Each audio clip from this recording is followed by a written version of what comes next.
Good morning and welcome to News First Prime Time Sunrise. Well, time certainly seems to be flying by as we are at the end of the third month of 2015. A very good Tuesday morning to you. This is News First Primetime Sunrise. I am Shahin Jurampati. Let's start off the look at your headlines this morning. 3 killed in an accident in Akarawata.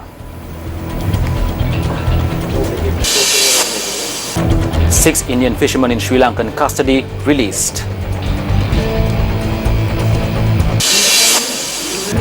Foreign Employment Bureau says that measures underway to bring back Sri Lankans in Yemen. And finally, many dead in airstrike on North Yemen refugee camp.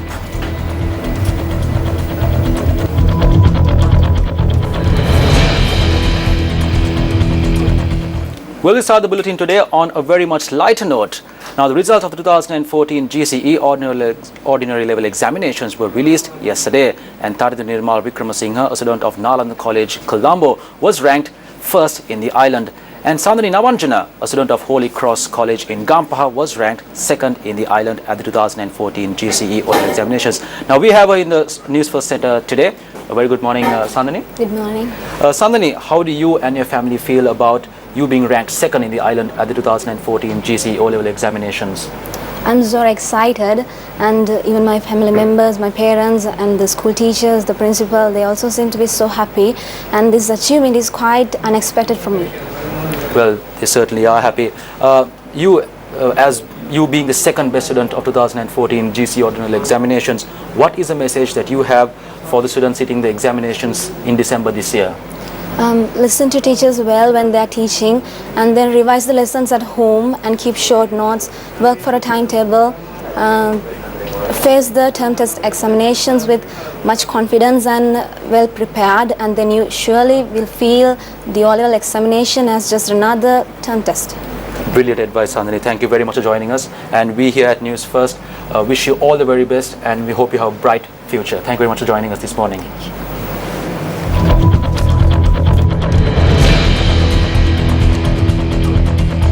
Moving on to more local news, 3 people were killed and another injured in a motor accident that occurred in the Akarawata junction along the Hettipola Kuliaputia road. According to our correspondent, the accident took place at around 10:40 last night. The accident had occurred when a 3-wheeler and a bus collided with each other. The victims who died in the accident were 3 persons travelling in the 3-wheeler who are residents of Hettipola, Ratnapura and Mahava. The other injured individual was admitted to the Kuliapitia Base Hospital and was later transferred to the Kurunagala Teaching Hospital. The driver of the bus has been taken into custody.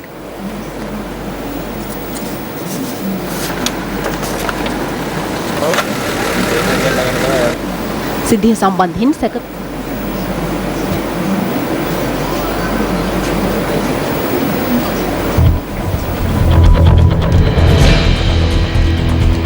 Also making headlines this morning, the Foreign Employment Bureau states that steps are being ready to evacuate the Sri Lankans in Yemen. Deputy General Manager of the Bureau, Mangala Randenia, said that there are 49 Sri Lankans in Yemen at the moment. He added that the Bureau will be seeking assistance from India to evacuate the Sri Lankans.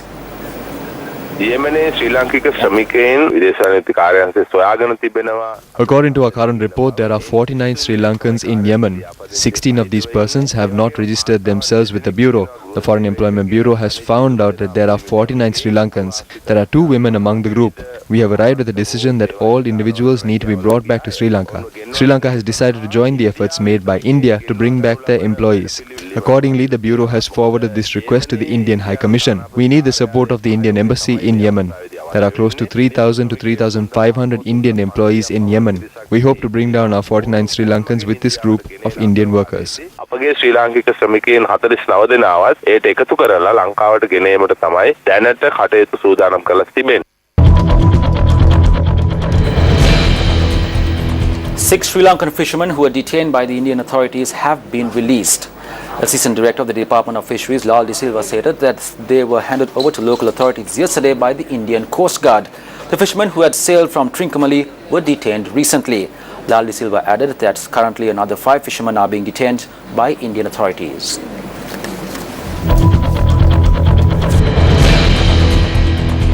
Minister of Higher Education Dr. Sarat Amanugama says that employment opportunities will be created in the future by producing individuals with educational qualifications. The minister made this observation at a function organized in view of the joint celebration of Indian Technical and Economic Cooperation Day and International Students' Day. The event was organized by the Indian High Commission in Sri Lanka. India and Sri Lanka inseparable friends. As they say, both geography and history demands that we continue to be friends.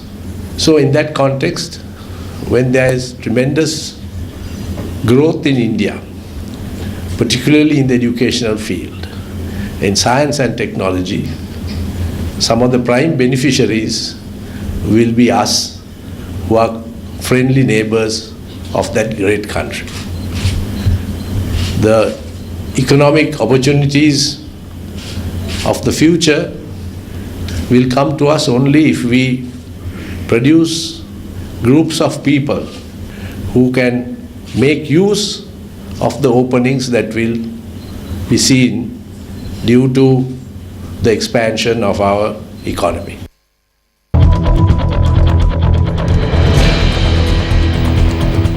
The Open University Students Collective says that issues of students in the university have not yet been resolved.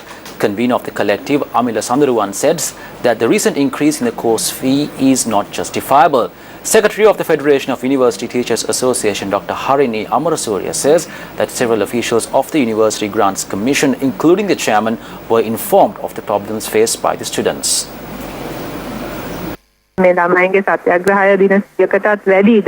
As the footer, we too requested that this issue be resolved, as it has been 30-odd days since the students began their Satyagraha campaign. Students charged that course fee of certain subjects were increased by about 110%, while some were increased by 60 to 65%. They say that this increase is not justifiable and to bring down the fee to fair rate. Their second demand is to hold an election to appoint student unions.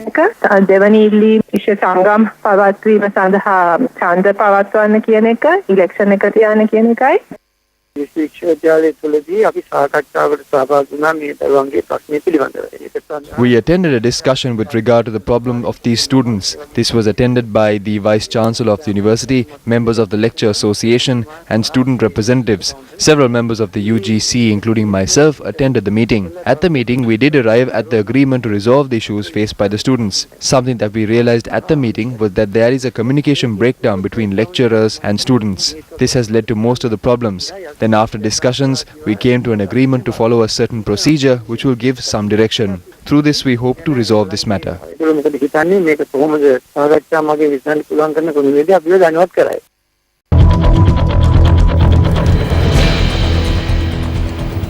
individuals who were fishing using illegal equipment have been arrested just off the Mundalama Sinpadu coast. Police media unit stated that the suspects were arrested during a raid carried out near the Sinpadu coast. The suspects are aged 19, 23, 27, 34 and 48. The police media unit added that the suspects will be produced before the Putla Magistrate Court today.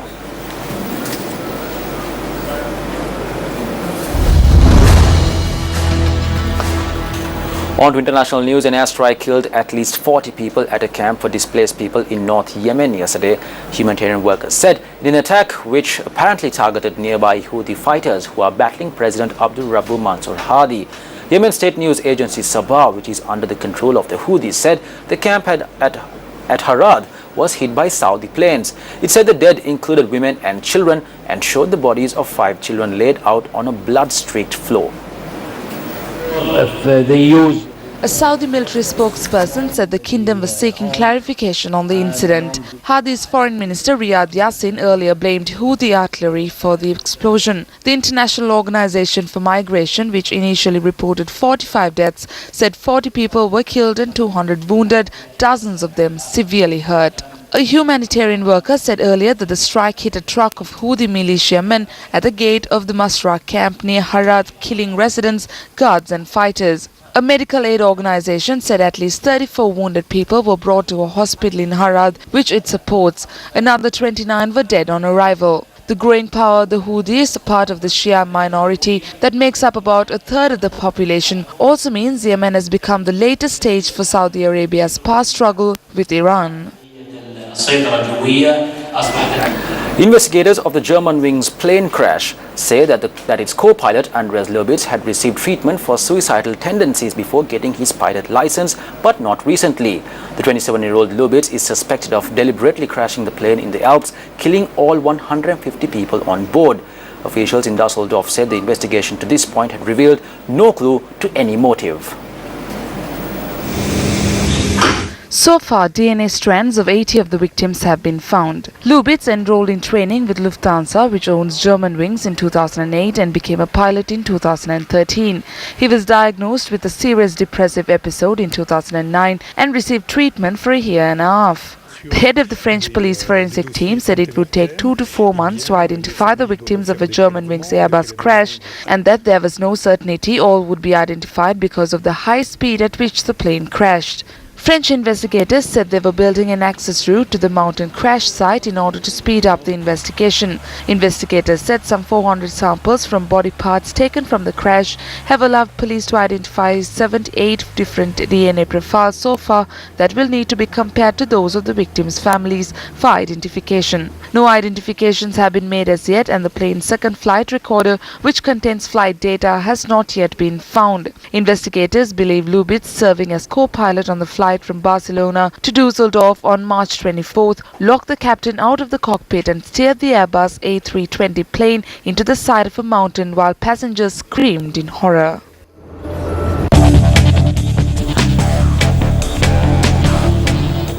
Starting off sports with cricket news, Pakistan named Azhar Ali as captain for limited overs cricket yesterday after ignoring the middle order batsman during the selection for the ICC Cricket World Cup, where it was eliminated in the quarter-finals. Ali, who played the last of his 14 one-day internationals in 2013, replaces Misbah-ul-Haq, who has retired from ODIs. Misbah will continue to lead in test matches, where Ali will be vice-captain. The PCB chairman said he had talked to senior players, former test cricketers and even former chairman of the cricket board before naming Ali as captain of limited overs cricket. Wicketkeeper Sarfraz Ahmed, who scored the only century for Pakistan in the World Cup in 7 matches, was named as vice-captain for ODIs and will also be Shahid Afridi's deputy in 2020s. Afridi has also quit ODIs and will only play in the shortest format. Pakistan Cricket Board Chairman Shahryar Khan said the captain and the coach will have no voting rights in selection and can only give their suggestions to the selection committee. Misbah had wanted the PCB to give more authority to the captain and the coach in the selection process. Ex-test batsman Harun Rashid will be the new chief selector, with Kabir Khan, who has coached Afghanistan, included in the 4-member selection panel. Pakistan is scheduled to play 4 test series against Bangladesh, Sri Lanka, England and India this year. Let's now take a look at other sports news from here at home on Sports Roundup.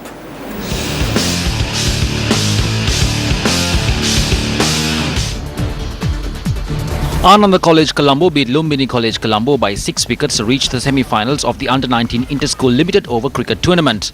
Batting first, Lumbini College was restricted for 127 runs by the Anandians. Ananda College reached their target comfortably, losing just 4 wickets. Trinity College Kandy beat St Anthony's College Katugastada in their Inter-School Rugby League encounter played at the Nitavella grounds in Kandy yesterday. At Lemons, the Trinitians were well ahead of the Antonians to lead 36-8. The second half only saw Trinity add more points to the board to win the game 49-13. Trinity College's win was made up of 6 tries.